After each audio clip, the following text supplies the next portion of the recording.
Jim Mann. Here on this program, I will be talking with many of the leading investigators, researchers, and authors on the topics of UFOs, UAPs, alien abductions, extraterrestrials, and a host of many other fascinating and related topics. So please join me and my guest for the next hour as we reach out. This is Dark Window on KGRA Digital Broadcasting. Hi, and welcome to Dark Window. My guest tonight is Chris DePerno. Now, Chris DePerno is a retired major crimes detective, a master interviewer, and an interrogator with 25 years of law enforcement experience. Chris was a former U.S. Marine serving in the elite Marine Security Guard Battalion as a U.S. ambassador's bodyguard. And now Chris also is a UFO investigator. As a matter of fact, Chris brings his skills to the UFO phenomena as the chief investigator. I guess he's the state director for New York for MUFON. He's the state director for MUFON in New York, working with a team in finding the truth of UFO sightings. I guess I'm trying to get that straight. But anyway, welcome, Chris DePerno. And how are you, Chris? Good. Hey, Jim. Thanks for having me on. I tried not to botch that up too bad. Yeah, you did great. I wouldn't hey, this is Chris DePerno, whatever kind of a deal. So you did fine. It's really good to have you, man. Thank you. You know, I've known you for some time. I met you 3 or 4 years ago in California. Yep. We had breakfast with scrambled eggs and cottage cheese. They didn't have any bacon. No bacon. They don't serve bacon in California. So I never want to go back to California. How's that? Well, I think I might share your same sentiments. But anyway, it's really good to have you. Thank you. And we've got a little bit to talk about. We've got an hour. And you're quite a guy. I mean, if I would have read that entire bio, I'd have still been reading. Thank you. I always say I was in the wrong place at the wrong time. Yeah, you know, we're going to touch on that a little bit because you've really got a story to talk about. You're involved on many different levels. First off, my first question to you, Chris, is my guess is, what brings a man like you with your background in the military and in the detective work, what brings you to the ufology scene? Well, Jim, that's a great question because I was a skeptic. I didn't believe in any of this stuff. I was like, this is all nonsense. This is all garbage. You know, there's people that they're either out of their minds, they're crazy, whatever. And cops are notorious for torturing other cops when they see some lights in the sky. Like if you're in the locker room changing and stuff and some guy says, geez, I saw something weird up in the sky, you know, the next day he would find stickers and little aliens and stuff swinging from the light bar and everything from, and we would just, create havoc for him for the next 48 hours. And, sure enough, he would never say again. And an alien could fall on his patrol car and he would just throw it off and keep driving. But I was a skeptic. And so when I retired from police work, I kept hearing, I love military planes. Like Michael Schrad is a hero of mine because I love all this military planes and everything like that. So I always thought, well, all this stuff is secret government work and there's no such things as UFOs. So I wanted to be a skeptic. I actually wanted to be a debunker.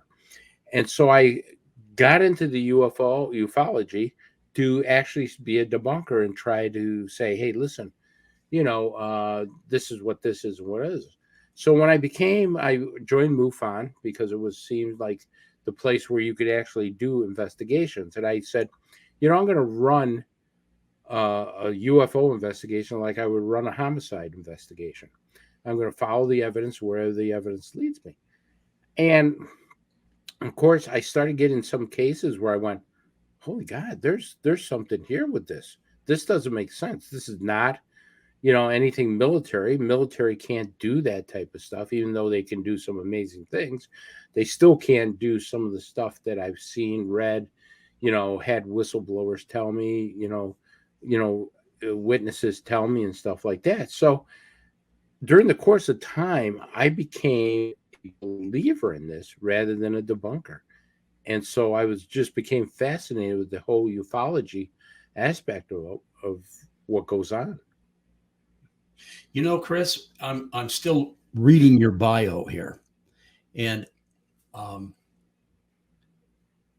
you had a lot going on back when you were in the service. You and the fact that and here's what brings credibility to the UFO scene, to all of us who have put our heart and soul in research and investigation of modern ufology, guys like you. Now, Chris, you spent some time in the military. You were actually awarded a Medal of Valor. Tell me about that. Well, I was in the military. I was awarded a Navy Commendation Medal because one of the embassies I actually went to uh, had a siege. The embassy that I was at just before I got there, they assassinated an ambassador. I was actually on my way to Vietnam, so they yanked me right off the plane. They said, "Get off the plane," because I was like, "I'm going to Vietnam." Oh my God. And then when they said, "Hey, listen, you're being reassigned. You're going to the Middle East," and I went, "Wow, that's great, Middle East. Hey, they got great food there and everything else." Had I not known, though, they just assassinated an ambassador there. I was going to that place, and a war broke out right in the middle of where the embassy was. So, as a matter of fact, they couldn't fly me in. They had to put me on a fishing boat. I went to Beirut, Lebanon first, and they said, "Well, we can't fly you into Nicosia, Cyprus, because there's a war going on, and they just bombed out the airport. So we're going to put you on a fishing boat. It's going to take 3 days for you to get there." And it took 3 days of me locked in the cabin eating candy bars because that's the only thing I had, to get to where I was stationed. So I was stationed there, and a few months after I was there was 6,000 people that attacked the embassy, and there were 7 Marines, myself included, and we repelled 6,000 people with tear gas and everything else at our disposal to do that. So the Secretary of the Navy thought that was a great thing and awarded all of us, all 7 Marines, a Navy Commendation Medal. I was put up for a Bronze Star, but Henry Kissinger said because it was in the time of war, you can't have the Bronze Star. We'll give you a Navy Com. So wrong place, wrong time. Well, okay, so you were also involved in training as a nuclear, biological, and chemical warfare technician. Yeah. Wow. I used to give. After I got out of the Marines, I joined the National Guard, Army National Guard, and I became an intelligence sergeant. So what my job was being battlefield intelligence, and I specialized in nuclear, biological, and chemical warfare. And so what happened is that I would go out, with scouts, into enemy territory or wherever, and try to collect as much intelligence. And I was part meteorologist, part intelligence officer, part everything, because I would go back and give the the battalion commander briefings on how the Russians, at that time, the Russians would use nuclear, biological, chemical warfare on our troops. So I would have to give wind direction. I would have to give terrain and stuff like that in order to keep our troops safe. So, eventually I kind of went, wow, this stuff is getting really, really scary, because I mean, they made nuclear weapons so small you could put them in a briefcase. They made biological weapons that was so scary that it's unbelievable, that the stuff that they made years ago. Can you imagine what they have now?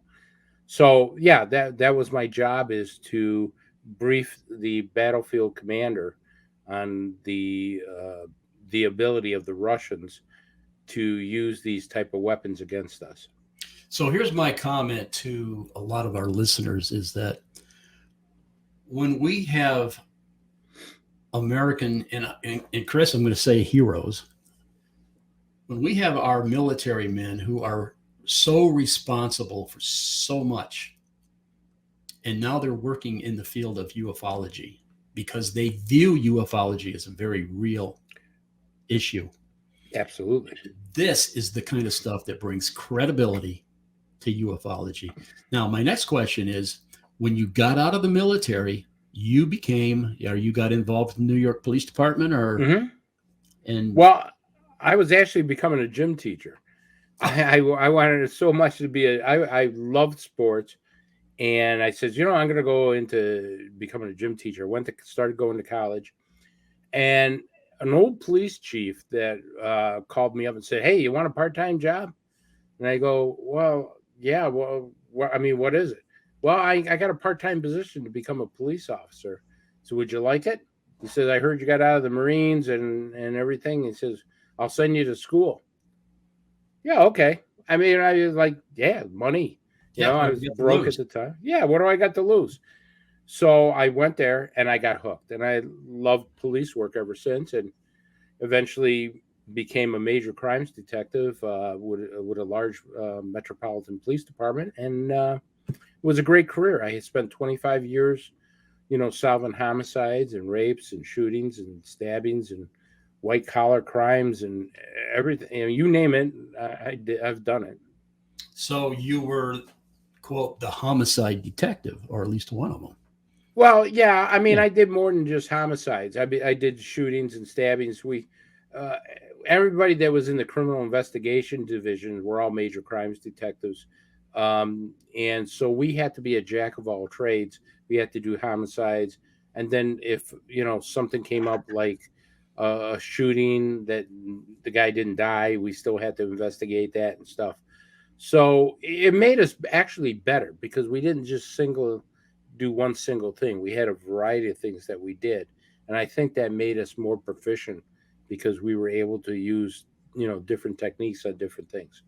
So as far as sort of honing your investigative skills, um, you, well, I'm going to say, what better investigator for MUFON would be than someone with your background? I mean, Well, Jim, my specialty was interrogation and interview and interrogation. perfect. So my job was to go into the interview room with murderers and rapists and everything, and try to sell them jail. Actually, I was like a salesman, try to get them to confess and to say, "Hey, listen, you're better off in prison than you are, stuff like that. Confess about what you did, Mhm. and we'll talk about it and stuff." So I went to school for it. They sent me to school for interview and interrogation. It was a very hard school. You really was a mind blowing experience. But I used that trait coming out for ufology, and that's why I became a believer, because you could see the body language in some of the people I were interviewing. These people were terrified. These people were really telling the truth on what they saw, what they observed, what they felt, with abductees and everything else. And after 25 years, you can tell when somebody's lying. You could tell by their body language. You could tell by, the neural linguistics of their eyes and everything else. And you could see the fear in their body language as they're telling this story about what they said. So, it was definitely. I had people who were abducted, and during their abduction you could actually start seeing them start to sweat a little bit, as they're telling this story. You could watch their eye movement where they're not trying to create something, they're recalling something as much as they can, and you could see a little bit of stuttering in their voice because that that unconscious fear is starting to come back. When somebody tells a very horrifying story and they get into it, that that trauma that they've experienced during the course of time, they start to relive it a little bit, and you could see a little bit of shaking in their hands. You could see a little bit of sweat starting to come out, especially around the brow area and stuff of that nature. You could see them starting to look down, like, why did this happen to me, type of thing. So when you see this type of experience in people, you come to realize that the trauma and the terrifying trauma event that they occurred is real. It's not something they're making up. It's there. So, as a UFO investigator, and I know this from experience, somebody sees a UFO, they report it to MUFON. Correct. Okay, the UFO is gone. Yep. Not another soul in the neighborhood that saw that object. Right. So all we've got to investigate as a UFO investigator, I contact that person. You contact that person. Mm-hmm. And the only thing we've got to investigate is number one, the credibility of the person witness. making the report. Yes. And because of your years of experience as an interrogator, and I hate to use that word interrogator when it comes to, But that's actually an accurate word, Jim. I mean, when people hear, well, you were an interrogator, they think I took a phone book to them and slapped them across the side of the head. And that's nothing. I mean, I'd be in jail myself if I did.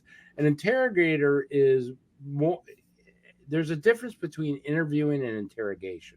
And so when you had somebody who witnessed a UFO, you want to interview them first, and then you go into a mode of interrogation. And the reason being is you want to get their story first, see what they're saying. Then you start breaking down the story into parts where you can concentrate on that certain part of the story. That's where the interrogation part comes in. The details. What's going on? Where were you at the time that the sighting happened? What were you doing? Were you preoccupied with something? How long did you see this? What direction were you in? What was the weather doing at the time? Was it raining? Was it storming? Was there something blowing into the wind? So there's a difference.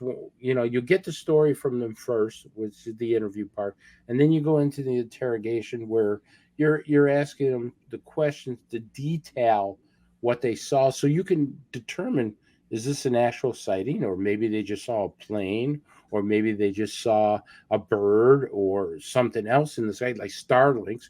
I mean, as well as I do, Jim, ever since Elon Musk put up those satellites, we get all kinds of calls from people seeing that they think Mars is invading. So you were a police detective. Mm-hmm. You guys sort of laughed and giggled out the side of your mouth when people talked about UFOs. Oh, yeah. You were a skeptic, as why not? Okay. Yeah. It was sort of nonsense because that's the way UFO people were treated, as like nut jobs.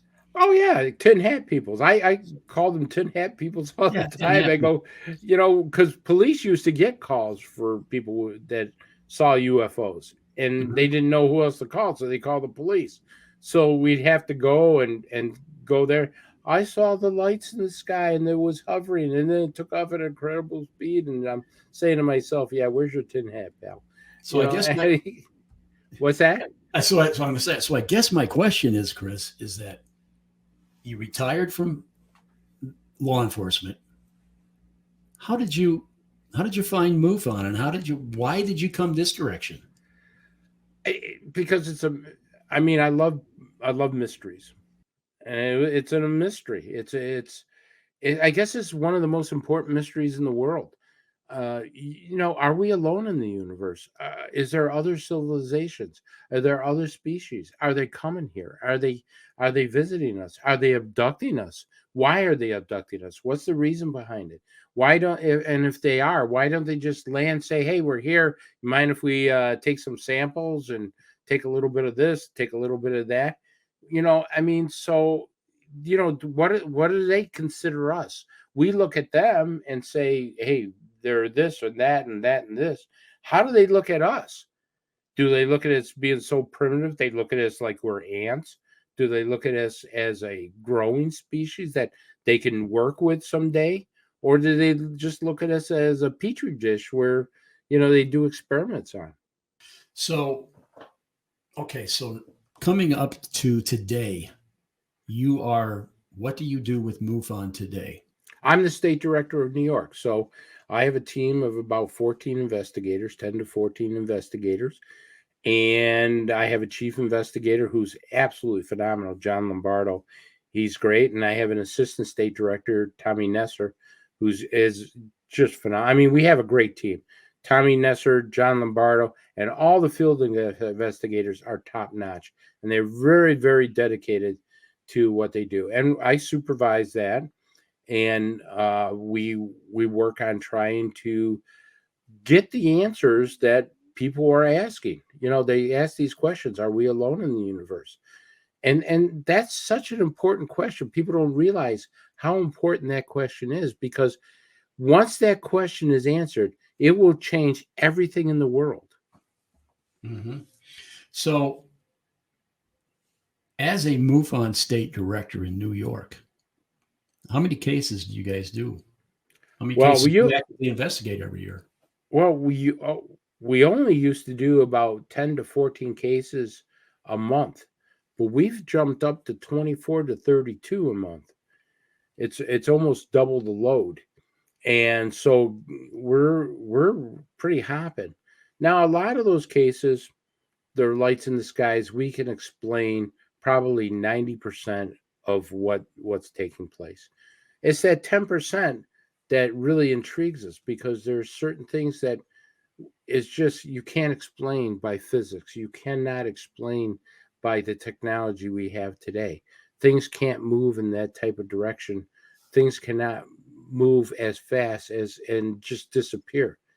That that I've seen myself. I mean, now that I'm looking at the sky, I actually had a sighting down the Hudson Valley area, and that, which really made me believe, because I'm watching this thing take off at an incredible speed. I mean, you only seen that type of speed in the movies. Hmm. Of all the cases that you've been involved with since you've been in MUFON, you were a chief investigator too at one time. Yes. Now you're state director. But of all the cases, Chris, that you were involved with, what do any of them stick out in your mind as sort of extraordinary? Yeah, I had 3 or 4 that are absolutely phenomenal. First of all, I had one case in the Hudson Valley that really took off.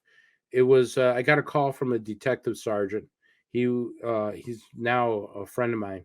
Anyways, he was on duty one night, and as he's driving, he sees a triangle hovering over a lake, and it's very close. This lake is not a big lake; it's small enough, and he's close enough to the lake that and it's not that dark where he cannot identify. He identifies it as a black triangle hovering over the lake.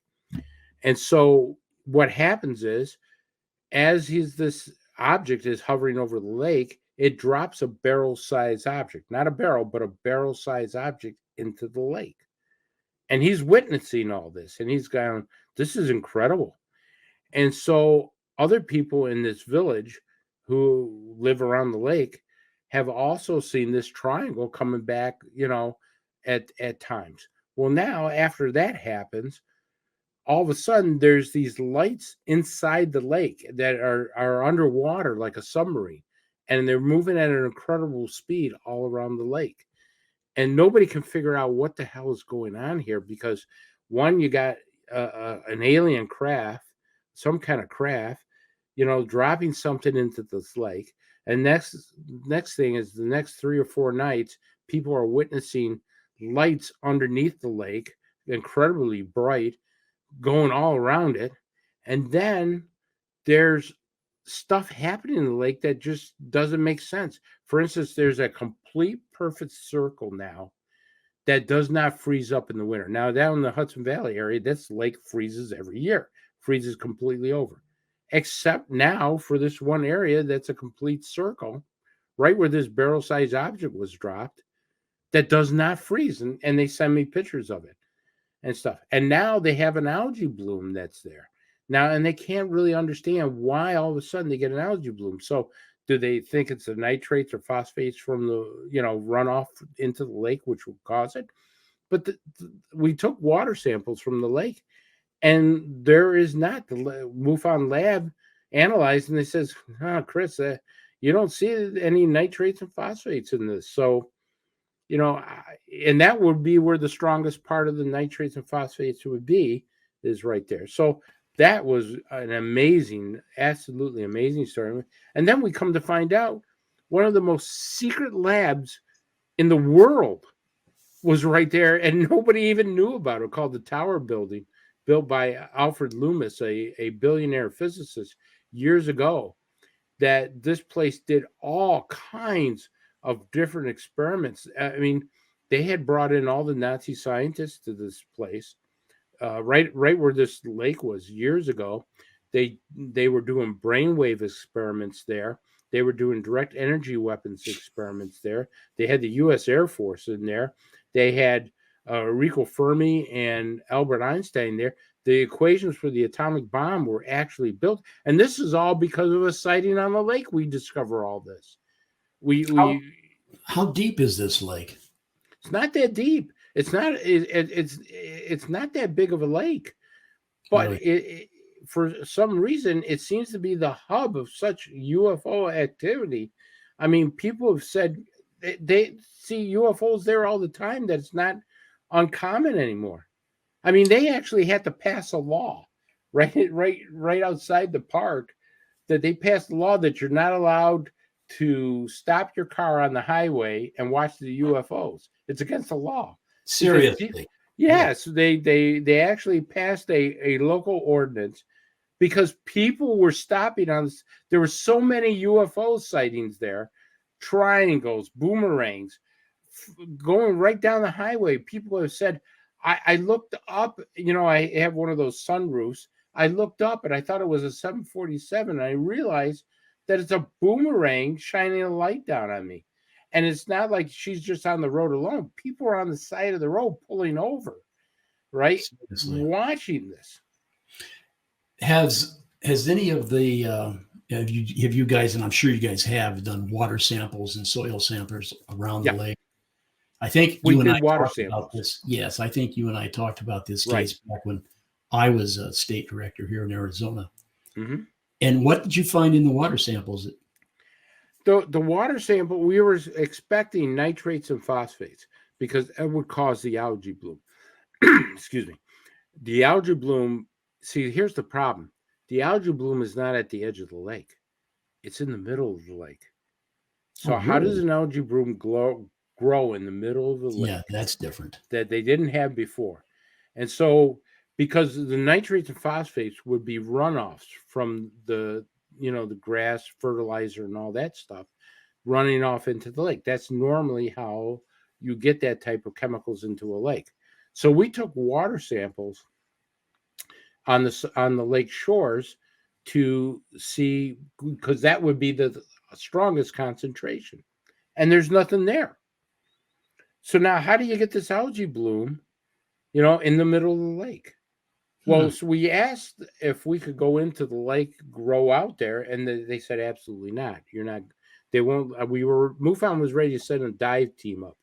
We had everything ready to go, and the powers to be at the lake, the village, said nope, we're not allowing any divers into the lake. So why not send a dive team up and allow us to do that? And they absolutely refused. What about, Patricia's asking me a question here. She says, what about fish and wildlife? Did it affect any of those? No, we had no report. And that's a great question, because we were looking to see if there would be dead fish or dead wildlife drinking it that would have said, okay, there's got to be some chemical. But there's nothing, Jim. There's nothing there there's nothing in that lake that would pollute it, because they do not allow motorboats in that lake. You can only have a rowboat or a sailboat and stuff. They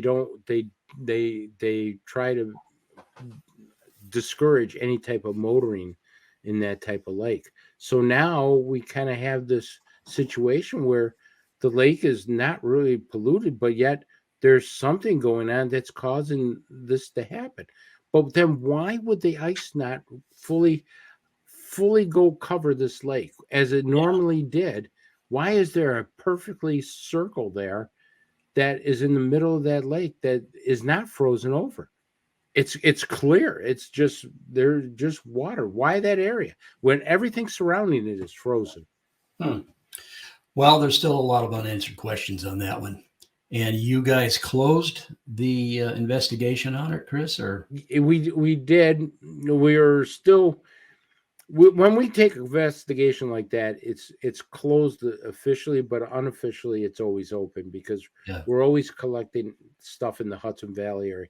I call the Hudson Valley area the Area 51 of the East Coast, because so many things have happened down there that people don't realize, that it's just so top secret.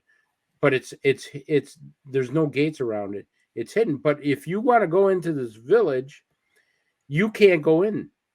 It's a normal village, and it has a police force. But as you drive up to this village, you're stopped at a gate, and you have to be escorted to wherever you're going to. Yeah, because they're very wealthy people. So it's a gated community. And it's an extremely gated community, but it's not private. It's public. Yeah. So they're allowed to have their own police force. Can they go swimming in the lake? What's that? Can you go swimming in the lake? I guess. I mean, to be honest with you, I've never seen anybody swimming in there, but I mean, there's people that live and boat and everything by the lake, so they could probably swim in. Now, with the algae bloom, they kind of, when that algae bloom occurs, they kind of caution people not to, have their pets drink the water or anything else, but they haven't determined what's causing it yet. So let's back up to when you were in law enforcement. I mean, this is interesting. I'd like to go a little further into some of the other cases that you've done. Let's go back to law enforcement days. Now, did you go on some of these UFO cases when you were in law enforcement? Yeah, but be honest with you, Jim, I thought they were all just crackpots. I mean, I'm just being honest with you. I mean, I go to these UFO cases. Of course, we get called after the incident took place, with missing time, or, I mean, when somebody said they were missing for a while, we always considered it a missing person. We never thought there was an alien abduction. I mean, that just never crossed our mind, and then somebody said I was taken by aliens, and we went, okay, yeah, right. And so, you were always polite and everything, but you took it with a grain of salt. Until you really found out, hey, there's alien abductions really taking place. Years later, I went, holy cow, there's something really going on with this. But yeah, I've been on the calls with people who have claimed to have seen UFOs that have, landed during my career, especially when, out in the rural area. We would get calls out in the rural area, and, you'd go, yeah, I don't know what those little those little indentations in the dirt mean. Well, there was a craft there. I go, well, it's not there now, so I don't know. I could have been stepping into the middle of hotbed radiation. I wouldn't have known. Yeah. And stuff. So in the military, or in the law enforcement, will you guys ever have any sort of training for UFO sightings? Because I know in the handbook for firemen, okay, at least here in Arizona, there is a chapter in the fireman's handbook about what do you do in case of a downed, unidentified craft, a UAP or whatever. Well, I had as a police officer, I've had airplanes crash. I've been to 2 airplanes that have crashed. And so, but never a UFO. I mean, and nobody's ever said this is what but even with an airplane that goes down, you've always called the military and the National Transportation Safety Board and the FAA, and they always tell you, just stay away, because if something blows up, you're going to go with it, kind of a deal. So speaking of the military, let's go back to when you were in the military. Okay. Any UFO things happening back when you were in the military? Well, funny you should say that, Jim, because I was privy to be able to see some of the amazing things that the U.S. government had created. Now, years ago when YouTube was flying, I was on a secret base that had a YouTube team with a YouTube, and we weren't even allowed. Once we entered this certain building, we were not even allowed to talk. We could not even talk. That's how secret this base was, that we went in, they briefed us beforehand in an open field. We were not in any type of area. We were, either put into a classified room and stuff, and said, listen, you're going to go to this place. You have to pick up some classified material, and any type of top secret classified material had to have armed guards to pick it up and transport it. And he says, you're going to go to this place. Now, once you get to this certain place, you do not talk. You do not talk to your partner. You do not talk to anybody there. You're going to walk in. You're going to see things that you will never discuss. And you are going to pick up what they give you and you bring it back. And then you do not talk about it. You do not talk about it as you're walking out of the building. You don't talk about it as you're walking out of the base. But as I said, I walked in and I saw this humongous spy plane. And, right away, I said, what the hell? And of course, nobody knew what a U-2 was back then, but I looked at this thing and I went, what the hell is this? And they literally had, those things that are made with a theater, those old rings that the theater used to have to guide people into the theater. Exactly. Yes. They had that with 4 armed guards with rifles around this thing. Seriously. And they would have shot me if I went over that thing. I would have been, Mama's little boy would have been in a coffin and stuff. Well, so I mean, they don't screw around. But that's what made me believe a lot of the stuff that we saw in the sky was ours. It was amazing because here I am witnessing. I'm actually up close seeing this unbelievable development in technology. So, and then I go, well, wait a minute. I started studying this stuff, and I go, the stuff that we're seeing out in the air nowadays, that's not a U-2. That's not an SR-71. That's not, that is something way, way different. Something way different. And now, nowadays, when you're involved with UFOs and with ufology and organizations like MUFON, you hear about things like a certain retired military person is dying. They're on their deathbed and they want to make a confession. So no confessions from Chris DePerno. No confessions from Chris DePerno. I'm not on my deathbed yet, but I'll tell you, Jim, when I am, you'll be the first. I'll call you and say, Jim, I'm dying. Here's what I know. How's that? Here's what I know. Here's what I know. I'm going to tell you, and then I'll croak on the phone for you. How's that? Yeah. A lot has changed in just the recent years, just since 2018, 2017, 2018, when all of the confessions, if you will, started coming from the Department of Defense and Department of the Navy, and with the with the sightings off the USS Nimitz and some of the other military people started coming forward and admitting that yes, the government has not been quite as transparent or has been quite so forward about things. And this has been going on for years. Roswell back in 1947, the big Kecksburg UFO that came down sometime in the 60s. Sure. And military was involved in the cleanup of those areas. Mm-hmm. And those guys were debriefed and told, keep your mouth shut. Keep your mouth or shut. You're going to end up in a box. Yeah. Yeah. So, you hear those stories, Jim, but I will tell you, I was briefed that way one time. Were you? I was told that I was going to end up disappearing because I happened to walk into a room.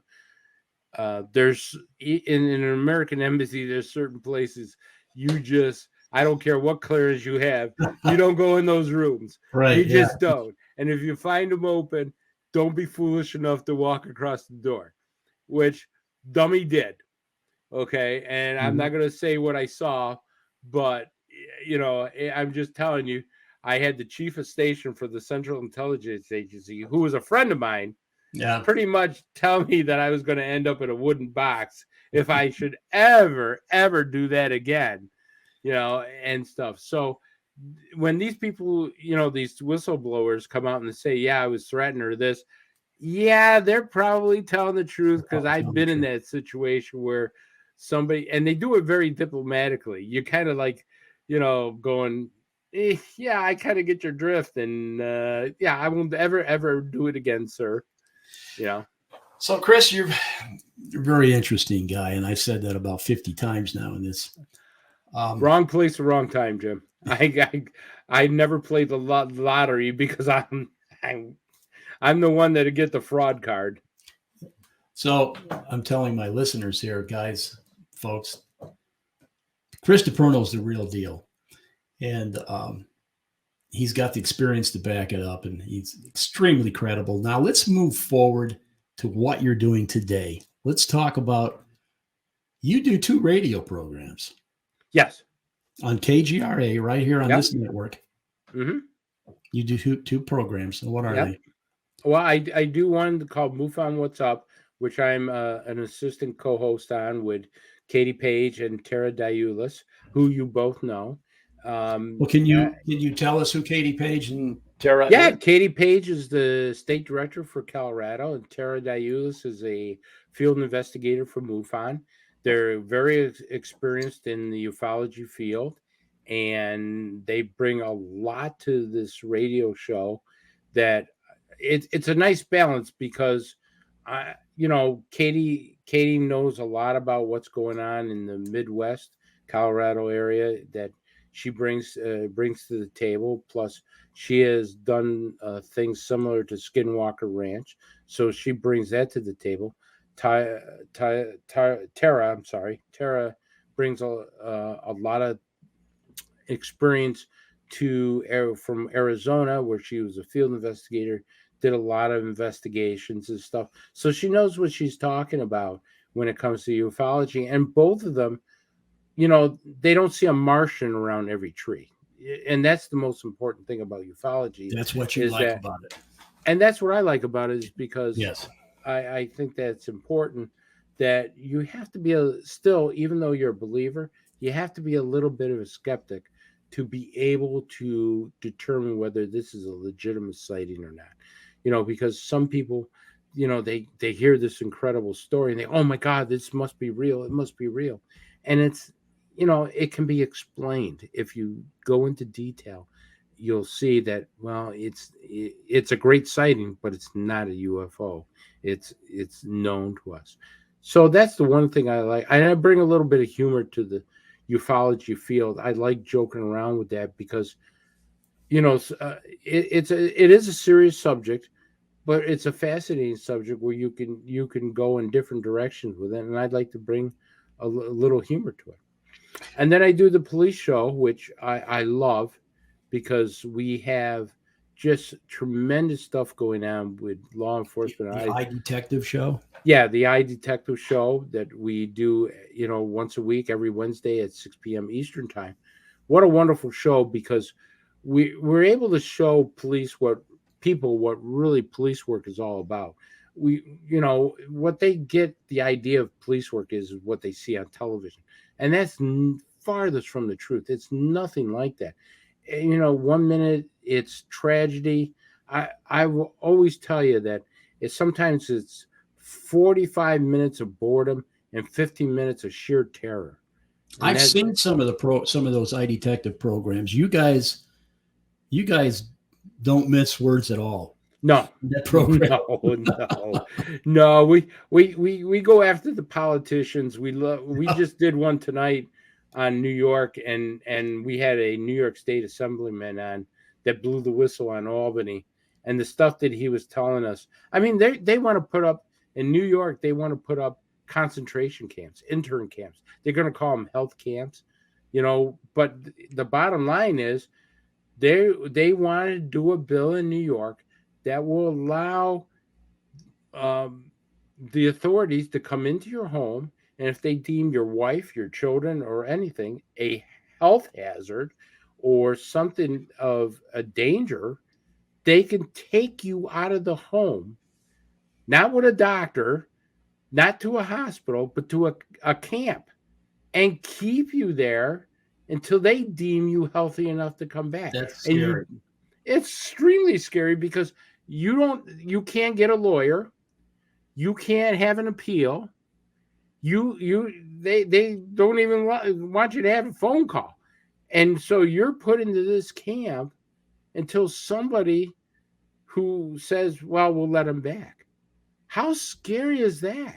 So basically, they arrest you and without any sort of due process, or they just that's crazy. Yeah, you hit it right on the head. They take you out of your home without a warrant, without anything, put you into a camp, and say, okay, you're here until we deem you safe to go back to society. Now, do you guys have regular guests on iDetective? Every week, yes. Every week. We have all kinds of guests from people who have worked for the Central Intelligence Agency, people who have worked for the Department of Defense, people who have worked in police work all over the United States. We've had them all because it's important for people to see what's really going on in the world today when it comes to criminal justice and law enforcement. That's great. And you've got regulars on there. I mean, there's you and who else? Marianne Robb is a co-host. Tell the listeners a little bit about Marianne. Marianne is great. Marianne is the no nonsense girl on our show. She gets on and she tells it the way it is. And she's from Arizona and she's with MUFON. She was a field investigator with MUFON and stuff. So we had that in common.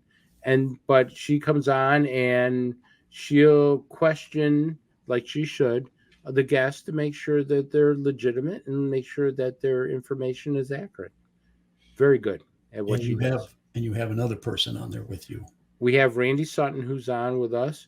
Randy Sutton is the president of the Wounded Blue Society that take care of wounded police officers all through the United States. And he's no nonsense. I mean, he goes after the woke politicians and people who want to do corruption and everything, and he's very good at what he does.